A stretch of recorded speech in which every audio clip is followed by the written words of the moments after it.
First, I'd like to declare the word, no? Katong declare ni Tony nga song, Ephesians chapter 2, verse 4. Gusto na ako ni siya i-declare nga word, no? Ephesians 2, verse 4. But God, who is rich in mercy, because of His great love with which He loved us. Can you say amen to that? This is the word of God. Grabe ang iyang manifestation siya. But God who is rich in mercy. Grabe siya kadato pagdating sa kaluoy. No, dili siya makabsan, dili siya magkulang. No, grabe ang iyang abundance of mercy. And then because of His great love, say the word great love. Did you feel the great love of God? Wala ta naka-feel og condemnation. Even though we have so many wrong, we have so many even failures in life, but God will never condemn us. He will always give us His great love, and let that love brings us dadon ta niya dito sa iyang plano. Do not abuse that love. Do not abuse that mercy. Do not abuse that grace. The moment you feel the grace, the mercy, and the love of God, it will lead you. Mag-lead siya sa imo, mug-guide siya sa imo. No? Kaya ang person nga nakasabot sa tinuod nga mercy, grace, and love ni Lord, maayos ang iyang life. Ma-realign na iyang life. Kasi nasabtan niya nga, Lord, dili na ko mag-abuso ni Lord. But those person nga they don't understand the revelation of God's grace, they will take advantage and mag-abuso sila. And that is not our portion.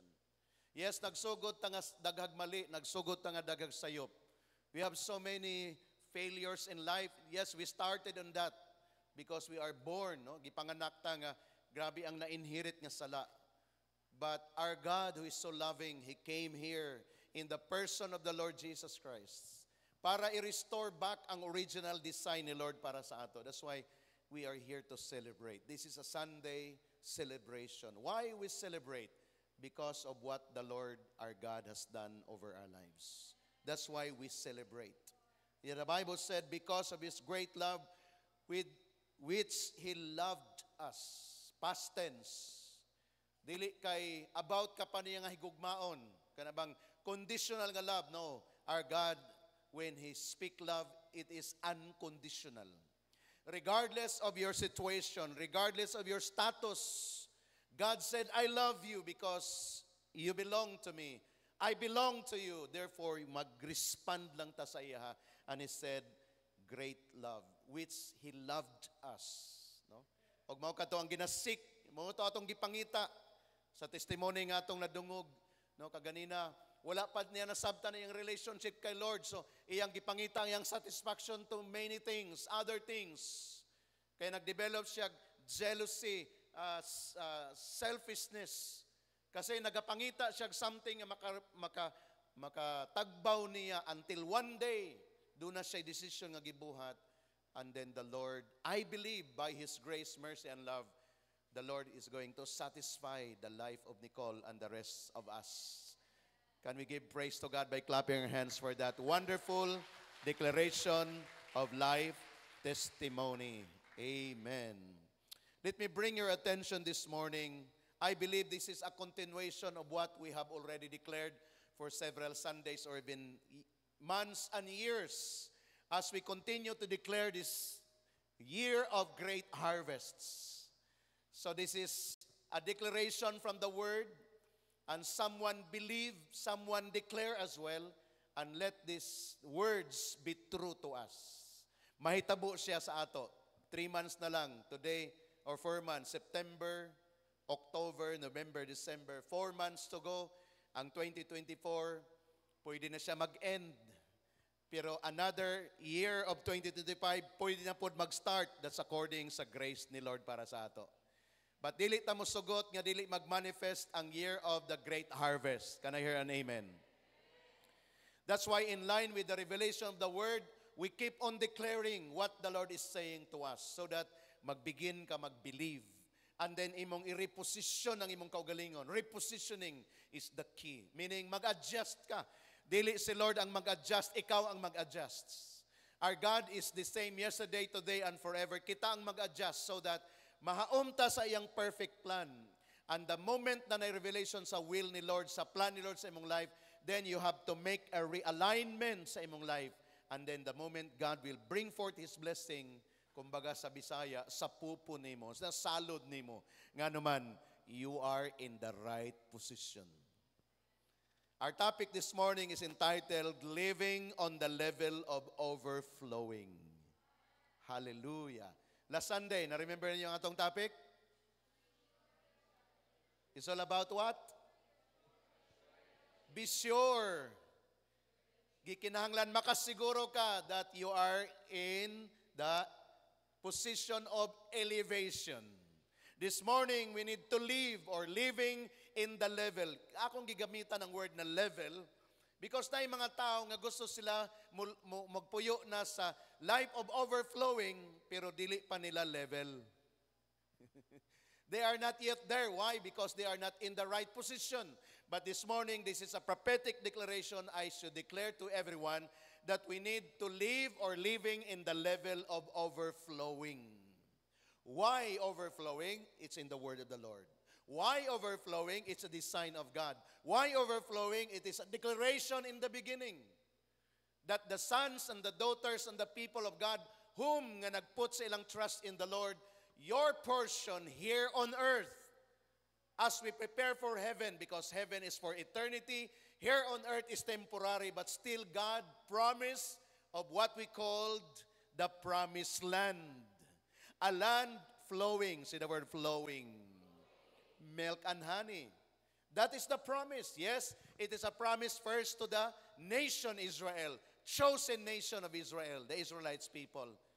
But by virtue of Jesus Christ's coming, and everyone who have come before Him in a relationship, meaning imong gitugyan, gisalig, nag-decide kang makipagrelasyon ka, then you are actually positioning yourselves of overflowing because He is the never-ending source. Several verses in the scripture that I like to read for us to be affirmed on this. But before that, let me declare this next slide. It's all about the provision of God. Open, close parenthesis is unlimited. Ingay mong katapad, unlimited. The provision of God is unlimited. Pwede na ako ni ma-develop another message. But akong gi-connect siya sa overflowing. Why? Because overflowing speaks about unlimited. No? Kaya doon na tayo mga na-receive na mga messages that even gisradaan, nawadaan, pero adunay another opening. Murag walay paglaom, no hope in this area. But Lord, I know there's another open doors. That is all about faith. Why? Because God is unlimited ang iyang provision sa ato. Let me say this. After salvation, we need to seek a revelation. After salvation is revelation. Ang salvation, libre. It's a free gift. What is the requirement? Surrender your life to the Lord. Confess your sins to God. Accept Jesus Christ and Lord and Savior. The Bible said when you do that, you will become now the sons and the daughters of God or the children of God. John 1:12, that's the word. No? For those who receive Him, to those who accept Him, Jesus, He gave the right to become children of God. You are saved by virtue of that confession. Wala na mo gitrabahoan, wala ka na ning kamot, wala ka naging reliyoso, wala ka nagtabang sa mga tao para ka maluwas. Because salvation is a free gift. Can I hear an amen? But after that experience of salvation, the next adventure would be ask for God's revelation. Nganong gikinahanglan nimo ang revelation? For the proper guidance of your life. Revelation is what you need. Ipadayag ni Lord sa imo, iyang isyo sa imo ha, anak mo ni akong gusto nimo, anak mo ni kong plano sa imo, anak mo ni gusto na ako nga imong adtuan. Revelation is next to salvation. That is why kung ang person naluwas lang siya, pero nag-stop siya sa pag-receive sa word ni Lord, that salvation might be one day makonfuse siya. Sige na ako nagsulti din sa ato. That's why our journey in our family is all about discipleship. Because in the discipleship, you'll be receiving guidance, direction, Word of God. And we need that revelation. Therefore, after salvation is revelation. So asa magagika ng revelation? Because revelation is a boaster of our faith. Mao ni maga-boast, mao ni maga-encourage, mao ni maga-pa-excite sa imong pagtuo kung doon na kay revelation. Kung doon ay promise, revelation is a promise, revelation is a guidance. Kung doon na kay ma-discover sa Bible, grabe excited ka nga mag-serve kay Lord. Kaniadto, nadungog-dungog lang nimo, gisulti lang sa imo, nadunggan lang nimo ang testimony, but now you yourself discover it when you spend time in the Word of God. Can I hear an amen? Kaya makita ninyo, ang last part sa testimony ni Nicole, puro tanan revelation. From the book of Isaiah, nag-reveal si Lord sa iya, anak, gikolta ka, gitawag ta ka for a purpose. Sa sugod sa iyang life, walay purpose. But when the Word of God has been revealed, nagkaroon og purpose, excited siya. And I believe, pag kini maoy magdala sa ato sa tong level, everyday excited ka magkinabuhi. Dili na ka magampo, Lord, kuhaan na lang ko. Di ba? Pero pag wala na revelation, wala na guidance, pwede ka mag-pray, Lord, gikapoy na ko aning kinabuhi. I'm so tired already of this life, Lord. Please, Lord, murder me. Kuya, no? Patsya na lang ko. Grabe, gihimo pa ni murderer si Lord. Why? Wala na kay revelation. Wala na excitement. That's why revelation is a boaster of faith. If you want your faith to keep alive, kung gusto nimo imong pagtuo, buhi siya, you need the revelation of the Word of God every day. Inay mong katapad, every day. When the Word of God is revealed, then faith comes alive. Amen ba taniana? Kung doon ay revelation sa Word ni Lord, ang imong pagtuo, abuhi kayo. Excited kayo. Kaya makita nimo ang disciple, ganay revelation sa Word. Pwede siya nga matanaw, nagkalisod man grabe may problema man pero excited. Why? Because of the Word. Because of the revelation of the Word. That's why this is very, very important declaration, I believe, that when the Word of God is revealed, gipadayag, gipakita, gishow sa imong Word ni Lord, then ang imong pagtuo, buhi kaayo. 24/7, bisan pag nagkatulog ka, mag-pray ka, Lord, padamguha ko sa mga nindot na mga butang. Lord, excited ko ugma sa pagmata, nga naman, dunay revelation sa Word ni Lord. Walay lain igsoon nga maghatag natog inspiration sa atong day-to-day nga living, it's only but by the Word of God. Where in fact, this is another truth. Every issue of life is an issue of faith. Every issue of life is an issue of faith. Meaning to say, pag na-discourage ka, unya wala na kay gana, ang issue ni mo diha, faith. Naman ko'y pagtuo, pero nga nung patay lagi. Walay revelation. Walay feeding sa Word.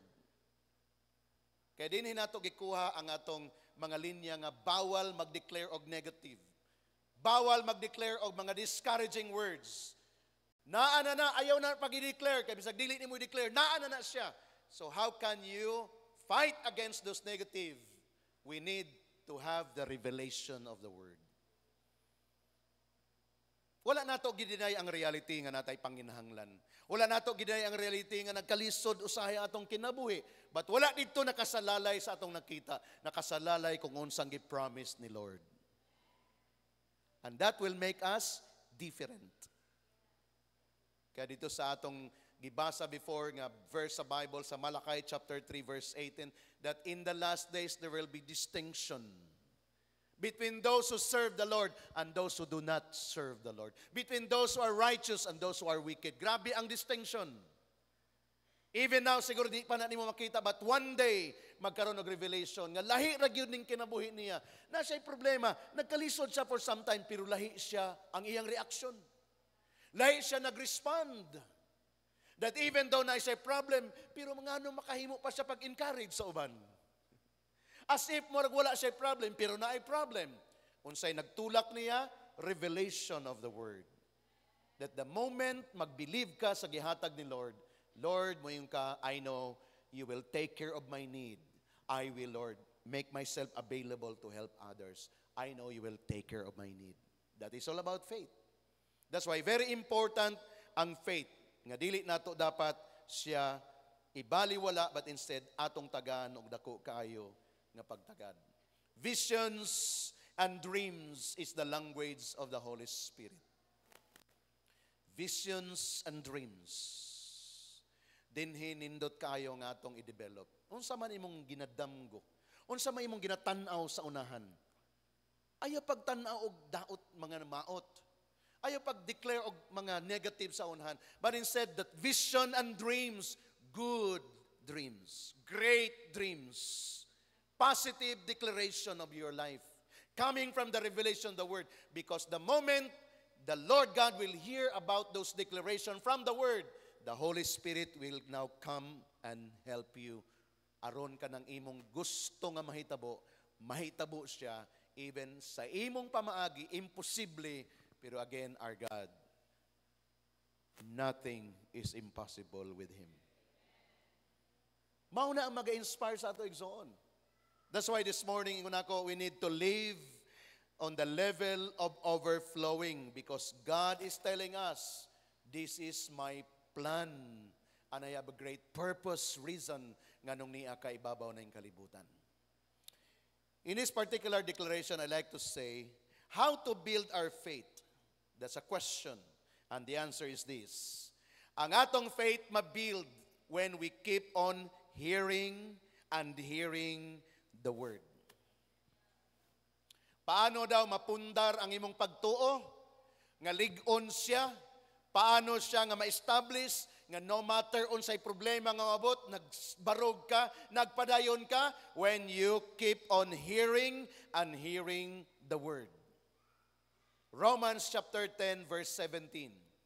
Gingon ang verse sa New King James Version. So then faith comes by hearing and hearing. Grabe. Gi-emphasize pag yun, no? So then faith comes by hearing and hearing by the Word of God. Kung gusto nimo ma-boast ang imong pagtuo, keep on hearing, receiving the Word of God. Kaya very important igsoon, pangutan na ang imong katapad, unsa di ay ang imong ginapaminawan. Very important. Kay kung unsa ang imong ginapaminawan, mauna ang imong matanawan. Ang ato di ay mata nagagikan diri. Ang atong makit-an resulta sa imong madunggan. Kaya very important unsa ang imong nadunggan. Kay kinsang hunghong ang imong gipaminawan. Every day na ay hunghong, every day na ay musulti sa imo. There's a word. Through circumstances, magpurma siya og word. Through sa situation yung makita, magpurma siya og word. Makitaan sa imong mata, pero ang magpurma siya og word. Di ba? Makakita kang situation, man ka, ingana di ay. Doon namin nagsulti sa imo, wala. Pero nadungog nimo, doon na nagsulti.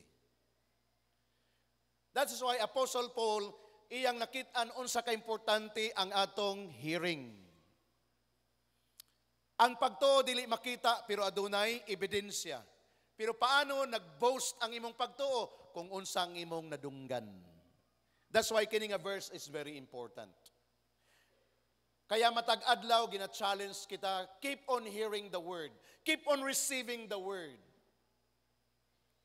Di lang magbasa sa mata. Ako ay gina-practice na ako every time magbasa ko in my devotional, ginakusog na ko pagbasa kay gusto ko makadungog sa akong tingog. Nga gikan sa pulong sa Ginoo. Gusto na ako mismo makonvince ko sa akong gisasulti through the word of God. That when my mouth is speaking, my ears is hearing. So that magbuild ang faith because of what I have heard. Application from this verse. So ini mong katapad, keep on hearing the word of God. Sa Tagalog, kung ano ang faith mo, yan ang mag-grow sa buhay mo. So makita ang ebidensya, one day. Even now, makitaan. Mahibaw-ani mo ang tao kung unsa ang gibuild niya sa sulod, especially when circumstances comes. Ma-reveal. I remember the story sa Bible, but dili na ko na siya ma-share sa inyo karon, na na-reveal ang ilang pagtuo tungod sa circumstances nga ilang naabtan. Maybe I should develop that message one day. Kaya very important kung ano ang faith mo. Dahil yan ang hahanapin mo na magpapagrow, magpatubo, magpalambo sa imong kinabuhi. So na mag-iusay mga nindot ng linya ng Tagalog, kaya akong ma-insert. No? Kaya kaganina akong gibasa ang Ephesians chapter 2 verse 4. Balikan nato ng verse. Ingon din sa New King James Version, but God, who is rich in mercy, because of His great love with which He loved us. Gi-extract na ako ng verse because ang context sa plano ni Lord nga panalanginan kaniya, mao na iyang context. Rich in mercy and great love. Wala nagbase ang Ginoo sa imong sitwasyon para kaniya kaluyan o higugmaon. Nagbase siya sa iyang karakter. Pero nganong dili mag-connect ang will ni Lord o ang imong situation? Because you failed to develop faith.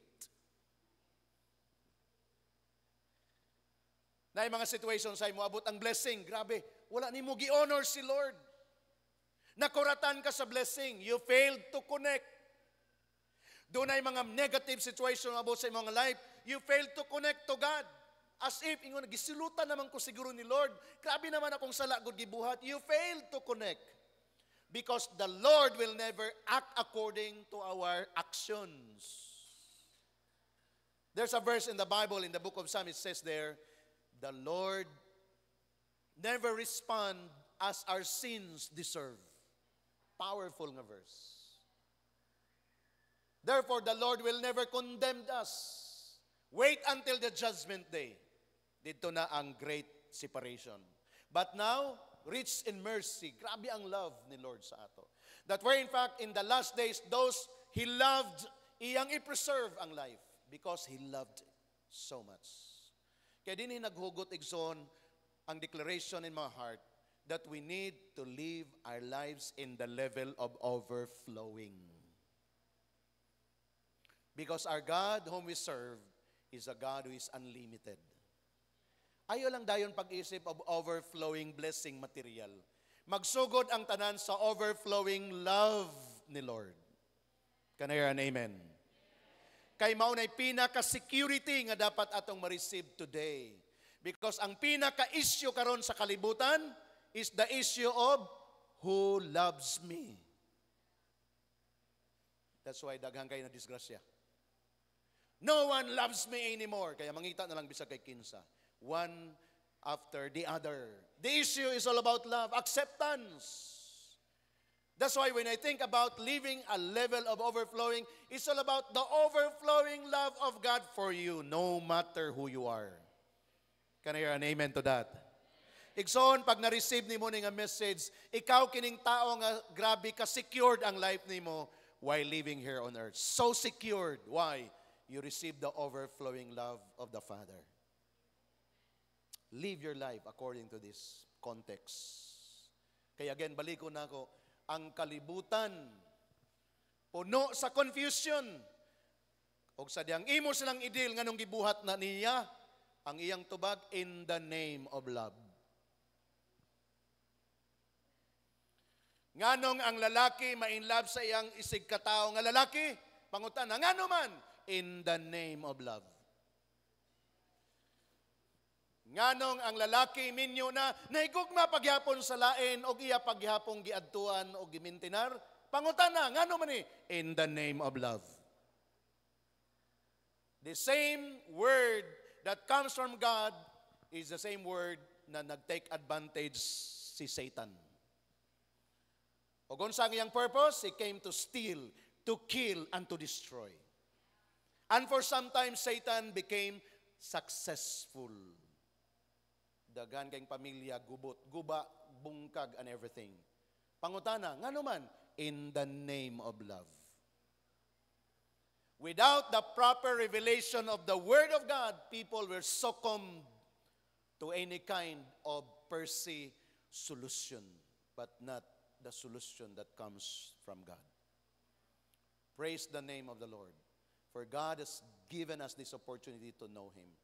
Therefore, this morning, let me share this passage unto you. 1 Timothy chapter 4, verse 14. New King James Version. And the grace of our Lord was exceedingly abundant. Say the word exceedingly abundant. Hallelujah. Exceedingly abundant. Unlimited siya. Mo-manifest siya anytime, anywhere. No time bound. With faith and love which are in Christ Jesus. Faith and love exclusively. Kinsay source? Christ Jesus. Siya ang tinubdan. So aron ikaw makasinati sa exceedingly abundant nga grace of the Lord, so you have to get connected to the very source, our God, through His Son, Jesus Christ. Follow His principle, obey His precepts, obey His commands, do the things that He wanted you to be, because by doing that, you will experience exceedingly abundant love of the Lord. Muna akong gingon kagad na, please, ayaw abusuhi. Dagan mga tao mo abuse good sila. Ay, anyway, si Lord love naman. Ay, kumangay ko pasaylo kay Lord. Yes, tinuod na. Pero kaba mo, si Satan dito siya maka-entry sa imuha. Kaya ma-afflicted ang imong lawas. Kaya maapektuhan ang imong huna-huna. May mga doubts nga moabot. That is not from God. That is already from the devil, because the only way nga maka-entry si Satan sa ato, the moment mag-disobey ka sa command ni Lord. Doon ay entry point ang enemy. Because the only way Satan could enter is through sin. That's why maunay pinaka-mission nga gibuhat ni Jesus Christ sa pag-ani sa kalibutan. He eradicated sin. He washes every sin. Iyang gihugasan ang tanang sala. Kay maunay pinaka-entry point nga nung si Satan maka-control siya sa tao. Kitang tanan nakasabot ni ini. The moment makasala ka, one sin after the other ang imong buhaton. Dugangan nimo. Tabunan nimo ang imong sala og another sala. You thought it is solution. But the only solution for sin is when you acknowledge the saving grace of Jesus Christ. And so good niya ng adlaw, you start to live according to the ways of the Lord through the revelation of the Word. So in this particular passage of Scripture, one verse lang kini siya, pero very powerful nga declaration sa words sa atong Ginoo. Another verse, Psalm 68 verse 19. Unsa iyang gi-declare? Blessed be the Lord. Can we declare this together? Ready? 1, 2, declare. Blessed be the Lord who daily loads us with benefits, the God of our salvation. Daily, say the word daily. Dunay load. Blessed be the Lord who daily load us with benefits. Can I hear an amen? Kabalo mo, kung wala kay revelation sa word, dili nimo ma-recognize ang mga benefits. Instead, nagsikag more. Nagsikag bagulbol. Instead of giving praise to God early in the morning, pag mata pa lang nimo, problema na dahil na imong gi-entertain. Pag-abot sa imong trabaho, instead of thanking God for the privilege nga na kay trabaho, pag-abot dito, ang problema na pod ang imong gi-highlight. And yet, the Lord is giving us, yun siya, I will daily load you with benefits. Acknowledge it. ma-change gyud ang imong perspective sa life. Ma-change gyud. Every time makakita kag mga something, tanawa nimo ang benefits na gihatag ni Lord. Sa family, mo naman kung sometimes si Satan medyo nagkaroon siya highlight sa atong life because ang negative mao naman to'y atong gina-entertain. Si Lord is giving us the benefits every day. Try to think, acknowledge, and recognize that. Sa unsang pamagi? By giving Him thanks and giving Him praise. Amen. Can I hear an amen? Later, mag-share ko sa inyo sa mga dapat ang pagabuhaton para maposisyon nato atong mga kaugalingon. In the Lord, there is overflowing. Can I hear an amen? Na story diri sa Bible actually randomly atong isgutan. John chapter 6 verse 7 to 13. The feeding of the 5,000. But let me highlight about the overflowing. Sa sinugdan, wala. But when they acknowledge that everything must be presented to Jesus, and Jesus prayed those 2 fishes and 5 bread. At the end of the story, there is overflow. 5 baskets of overflow. Familiar mo sa story? The feeding of the 5,000 men. Wala gibilang ang women and children. So unsa lang ang provision during the time? Kanta nato na sa Sunday School. Bisaya, 5 ka tinapay o 2 ka isda. Gihatag sa bata. Og nagampo si Jesus. Nagdaghang tinapay, nagdaghan isda man. Og nangabusog silang tanan. Og dunay sobra 12 ka basket. Ingnay mong katapad, overflow. That's our portion. Nagproblema sila sa pagsugod. Tinuod, panginahanglan to. Walay nagbitbit, walay nagdala. Or in fact, ang disciple nagsulti, Rabbi, teacher, bisag usa ka tuig nga sweldo, dili kaya pakanon ni sa ila karon dinhi. Unya layo ang palitanan. Wala pa'y Rosbeck shop antong panahon na. Layo palitanan og tinapay. So nagproblema ang mga disciple, asa man tagikan niini? Dunay lad gamayng bata nagdala. And the story declares there is overflow. Naay problema, yes. Pero naay solusyon. Unsang solusyon? Bring that to Jesus. Let Jesus pray and let Jesus take over, take charge. Kung naghatag sa instruction, palingkuron ang tanan. Lingkod, plastado dapat, dili kalanrakas, dili gubot. And everybody obeyed instruction. And they began to distribute the food. Og walay undang an increase. Walay undang an increase. Ang pinaka-amazing, satisfied silang tanan, doon na pagyoy sobra. Nga nung 12 mangyod ka basket, balon to sa mga disciple. Para mag-remind sa ila, wherever you are, the provision of God is overflowing. Are you a disciple? Ingnay mong katapad, the provision of God is overflowing. Amen. Pakpakan na to si Lord. Hallelujah. Lord, we believe.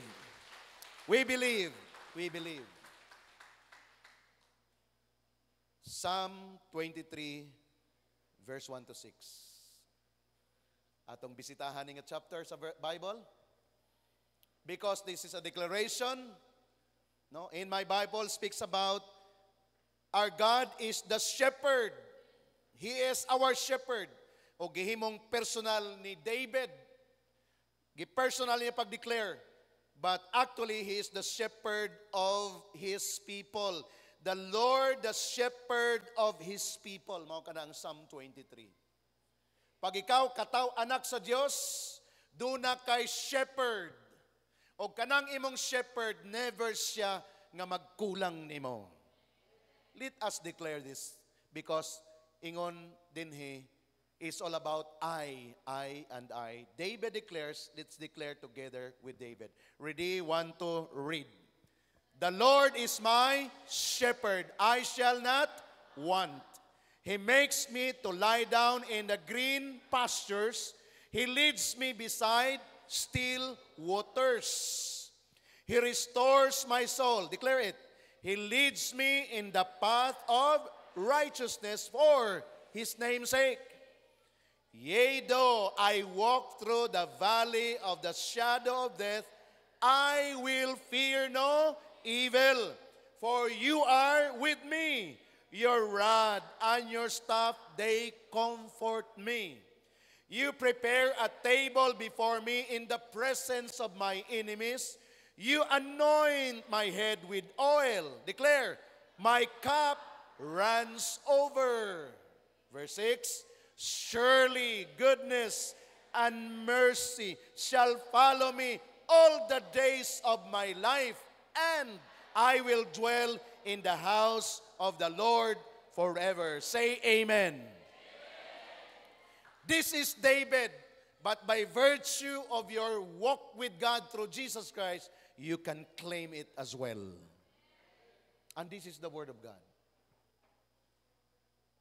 For the sake of emphasis, in verse number 5, na dito ang word. Verse number 5 declares, you anoint my head with oil, my cup runs over. In other translation declares in this verse, kaya ang word na gusto natong i-highlight ini is all about, in the New Living Translation, ingon siya, you prepare a feast for me. Grabe, fiesta. For me. Para sa imo. Malipayo na kinabuhi na is a life of celebration. You prepare a feast for me in the presence of my enemies. Can you imagine that kind of identity you have in the days to come? Naana din ang matawag nato sa Bisaya, ang nagkalaban nimo mamatay sa inggit. Maglagot sila. Grabe, unsa man itabuan niya, kalisod man ang kinabuhi, kapobre ba niya kaniadto, karon grabe man ang life. Duhalay mahitabo, mupadayon sila kasuko nimo or makighigala na lang sila nimo. Hingnay mong katapad, that is your portion. As you serve the Lord. Notice, as you serve the Lord. Because we have a great shepherd. Take a look, the next line. You honor me by anointing my head with oil. That anointing of oil in the head speaks about ideas, wisdom, knowledge, understanding. Ingon pa sa Bisaya, dili ka maliba aning kalibutana. Mga dalagag ulitaw, dili ka mailad o di ka mangilad. Pagduol pa lang sa lalaki nimo, alam na this. Na kay wisdom. Ikaw nga la kay wisdom. Makikita lang gwapo, ay, siya na ba. Diritso naman lang diritso. Wa naman lang gigamitig wisdom. Anak ba ni sa Ginoo nangalagad ba ni sa Ginoo, disciple ba ni na nagministry ba ni? Wala. Pag naay wisdom, pag kanang mga butanga di mo makita, ana dayon wrong. Walay wisdom. Salamat sa Ginoo kay for some time biktima ta ng walay wisdom, pero gi-restore ni Lord na natay wisdom karon. Amen. Kaya din ata gusto nga napay may biktima diri sa walay kaalam. Ingon ang Bible, you honor me by anointing my head. What is the purpose of anointing? Is to do the will of the Lord. That's the purpose of the anointing. Is to live a life pleasing to God. That's the purpose of anointing. Is to follow the command of the Lord. Is to say yes to your Lord. That's the purpose of anointing. Kaya unsay hinungdan sa imong dihog kung wala ka nag-alagad ni Lord. And the moment imo nang bugabuhaton, ang next nga line, atong i-declare sa last. Ready? 1, 2, declare. My cup overflows with... Gista mo gusto mag-receive, say amen. Ang imong kupa nag-awas-awas sa mga panalangin. Grabe.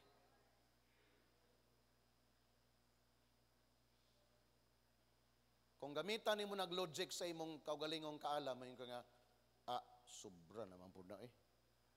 Imposible man na. Imuhang logic. Pero kung imong i-release na kay Lord, Lord, mo day nang akong portion, the more ka nga mag-align sa imong life kay Lord. The more ka nga maging sensitive sa iya, Lord, unsa pay mga butang nga babag, Lord, sa blessing. Dili si Lord magtanaw sa babag, si Satan ang nagatanaw sa babag. Kaya ang will ni Lord sa imong panalanginan, gyud kaniya, will na ni Lord. Og mao ni ang gusto ni Lord mahitabo sa iyang anak, sa iyang mga pinili, ang imong kupa mag-awas-awas sa mga panalangin. Blessings na S.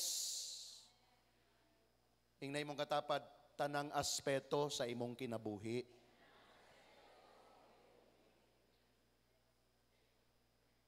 So, unsa pa may atong pangitaon dahil kay Lord? Mag-align, magtuman, magtinud-anay na lang gayod. Kung naay mga sipyat, mag-honest kay Lord. Lord, sorry Lord, gusto ko, Lord, maayos akong life. Ayaw i-justify. Nasakpan na gani, nag-justify pagyod. Pwede ba mag-ingon na lang, tabangi ko, iampo ko. Kaysa, ay, kung manggod, ingani manggoding nitabo, grabe gi-explain. Kanya, ma-convince tayo ka ng explanation. Kang gipangita ni Lord sa ato is humility. Grabe yung mga reasonings na ato, kana bunga na sa atong human wisdom. But si Lord, mauni yung design sa ato. So pangutana, gusto ba nimo abton ni nga level? Kaya ngon ako kagina, level man eh. Di ba last Sunday, nag-evaluate ta? Pareha sila born again. Lahi lagi niglihok, lahi po niglihok. Akin ni lahi na niyang level, kini lahi pa po niyang level. Ang level da ini. Kini grabe, enjoy na lagi siya siyang pag-alagad sa Ginoo. Pero kini, enjoy gamay. Ay, kini ang yang level. So meaning to say, naa sa imo na karon nga journey, paano ni mo dadon imong kaugalingon sa kini nga level. Unsay sekreto again? Revelation sa word. After God reveals, say yes to Him, no matter nga di pa nimo masabtan, as long as ang imong heart connected. Kasi ang last verse ani, na kay commitment. And I pray this morning, maghimo kag commitment like in this. Verse number 6. Surely, see the word surely. Your goodness and unfailing love will pursue me. Gukdon ka. Kung ako ni mo no, ay lagdagan. Mapsan manggihapon ka. Lakaw na lang. I-pursue ka sa goodness and unfailing love ni Lord sa tanan adlaw sa imong kinabuhi. All the days of your life. Og mao ni atong response sa last line. Commitment ni mo ni. Dili ni religious commitment. Personal commitment ni mo. Dili ni simba karon wala na po sunod Domingo. Dili na mao nga commitment. Mga lagad karon init kayo, mawa na po og pila ka adlaw. Dili na mao nga commitment. Hinay mo katapad, tuloy-tuloy na dapat. Kay kung mo-absent ka sunod Domingo, mabakante na po na imong gilingkuran. Ang uban ra ba, di maglingkod. Ay, di ko malingkod, kasi ko na diri iyahan ng bangko. Nay pangalan? Diri gini siya mulingkong dapita. Kana kung wala kay commitments, sama sa giun ni David, atong i-declare, and I will, ready go, and I will live in the house of the Lord forever. New Living Translation says, I will live. Sa New King James Version declares, I will dwell. Say the word dwell. Grabe, dwelling yun. Puy-an yun. Og magpuyo ako sa balay sa Ginoo forever. Balay sa Ginoo speaks about the presence of God. Your life itself is the house of God, the temple of the Holy Spirit. Live according sa ways ni Lord. Sige na kog ingon sa inyo, every time makitaan nako ang akong brother, akong sister in the Lord, I feel so encouraged. Kaya hindi mong katapad, be an encouragement. Kung sa nagpasabot, ay nagkawala sa kong panlantaw. Kaya kung mawala ka, mag-question na po, kung asa mo na si Kuan? So be an encouragement. Because while we are putting the foundation for ourselves here, other people are looking at us o gamiton ta niya as their model. Sige na ako na ginahatag ng example sa inyo, pero that is very, very true and very, very relevant in our journey. Make a commitment. Others will look at you and they will say, I will follow the Lord because you have been a blessing to me. You are my example as well. Gusto ta ni ana nga life igsoon. So paano sa mahitabo when you are living a life of overflow? My cup overflows. Then maghimo kag commitment. So tulo ka butang lang, very practical nga application ng akong gisulat dinhi. How to live on the level of overflowing. Number 1, stay away from a minimum mentality. Stay away. Kanang minimum, maglisod ka nag-adtog maximum kung magpabilin ka ng minimum. Sa minimum, walay overflow diha. Ang minimum, taman-tama ra. Para ra sa imuha. Di nakaka-extend. Kaya mo nga kuwang paganin ako. Minimum. So aron ka mag-live sa life of overflowing, so dapat mupalayo ka sa mentality nga minimum. Minimum mindset is not your portion. Amen. Meaning to say, pag nagplano ka, dagkuan na. Made up your mind. Why?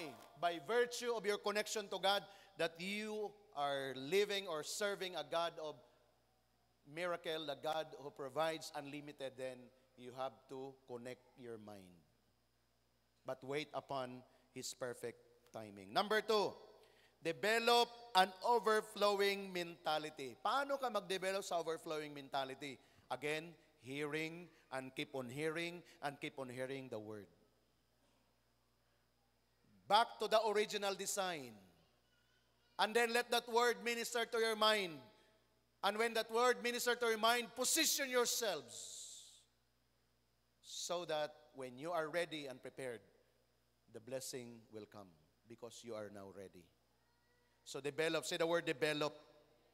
Dili siya overnight, but over your life. Develop until you will enjoy the level that God has brought us, and that is overflowing. Number 3, always declare, my cup is overflowing. Always declare. Power of declaration. Power of connecting your heart to the very declaration of the word. I will bless you, says the Lord. I will make you into a great nation. Then connect to your heart, Lord, I know I am a blessing. I will be a blessing, Lord. Connect. Kaya si reklamo bagulbol nga paano ko maging panalangin nga wala magani ako? No, that is a negative declaration. But connect your heart. Always declare that my cup is overflowing. Why? That is not your personal declaration alone. That is your reflection on the revelation of the Word.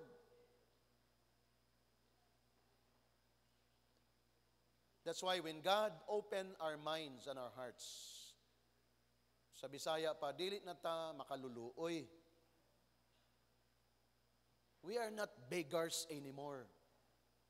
We are the recipient of God's blessing, and by virtue of your declaration and repositioning, then God will shower you with His blessing. Can I hear an amen? God never lack on us. Never si Lord magkulang nato. Kinsay nagatuo ni ana? Just open your mind. Open your eyes. Open your ears to hear. Never siya nagkulang. It's a matter of your attitude. Kaya ang tao nga sila bagulbol, sila reklamo, matter of attitude na.